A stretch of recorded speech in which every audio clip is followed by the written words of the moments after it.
අලාභයක් වෙලා තියෙනවා පාඩුවක් වෙලා තියෙනවා වංචාවක් වෙලාද කියලා ඕගොල්ලෝ හොයාගන්න. පාඩුවක් වෙලා තියෙනවා නිශ්චිතව. ඒ පාඩුව විදුලි පාරිභෝගිකයා මත කරන්නේ. මේක ද්විකෝටිකයිනේ. එක්ක ගල්ලඟුරු වලින් රජය යම් වංචාවක් කරන්න ඕනේ. එහෙම නැත්තම් වංචාවක් වෙලා නැහැ. පාඩුවක් වෙලා නෑ. මේ පාඩුවක් වෙලා නම් ඒ ආයතනයක මැනේජ් කරයි. යම් කිසි ඒක අපි පටවනවා කියලා නෙමෙයි කියන්නේ. කළා නෑ. පාඩුවක් වෙලා නෑ. පාඩුව ඔප්පු කරා. හැමදාම වගේ බිල්ල මවන්න එපා.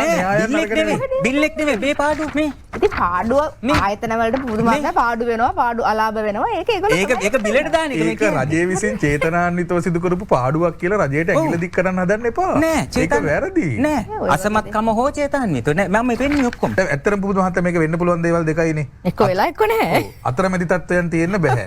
එක්ක වංචාවක් වෙලා එහෙම නැත්නම් වංචාවක් පාඩුවක් වෙලා තියෙනවා. හරි පාඩුවක් වංචාවක් නම් ඒක වංචාවක් වෙලා. එහෙම නම් අපිට හිතන්න වෙන්නේ විදුලි වල ඇමතිවරයා වංචාවක් කළා කියලා. හිතන්න එපා උපකල්පන කරන්න එපා. එහෙම උපකල්පන කරන්න. ඒක මෙතන පැහැදිලිනේ. ගල්ලඟුරු සම්බන්ධයෙන් ඔබ කියන විදිහට වංචාවක් එහෙම නැත්නම් රජයට පාඩුවක් සිදු කරලා තියෙනවා නම් පුදුම මහත්තයා ඒකත් වංචාවක්නේ. ඔව්. ඒකත් වංචාවක් ලෙස රජය පිළිගන්නවා. හිතාමතා පාඩුවක් හිතාමතා නොකල කළා තිබුණත් ඒකත් වංචාවක්නේ. එක්ක වංචාවක් වෙන්න ඕනේ එහෙම නැත්නම් වංචාවක් නොවි තියෙන්න ඕනේ. ওই දෙක අතරමැදි තත්ත්ව තියෙන විදිහක් නැහැ. ඔබතුමා පිළිගන්නවනේ.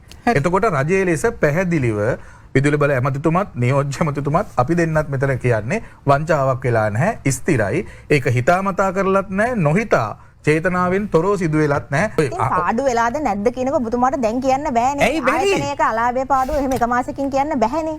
ඇයි බැරි? වැඩි කිරීම කියන එක එක මාසක පාඩුව අලාභය මත කරන දෙයක් නෙමෙයි.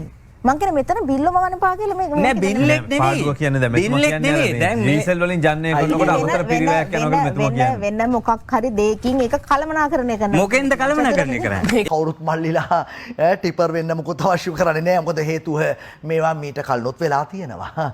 බාල ගල්ලංගුරු ඇවිල්ලා තියෙනවා. බාල ගල්ලංගුරු වලට දඩ ගෙවලා තියෙනවා. දඩ අය කරගෙන තියෙනවා.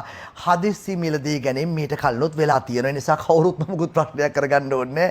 ගල්ලංගුරු අගරු වෙච්ච පොඩි චූටි කුච්චන් එකක් විතරයි එතන තියෙන්නේ. ඒ නිසා මේ පාරානේ ප්ලීස් ගල්ලංගුරු ගන්නකොට අපේ ඇමතුමා හරි කමන්නේ පුද්ගලිකවම නැවට ගිහිල්ලා දන ගහගෙන ගල්ලංගුරු මිටක් අතට අරගෙන සාම්පල් විදියට අරගෙන හව් ගාලා කාලා හපලා බලලා ගත්තත් අනේ පාඩුවක් නෑ රටට ලාභයක්.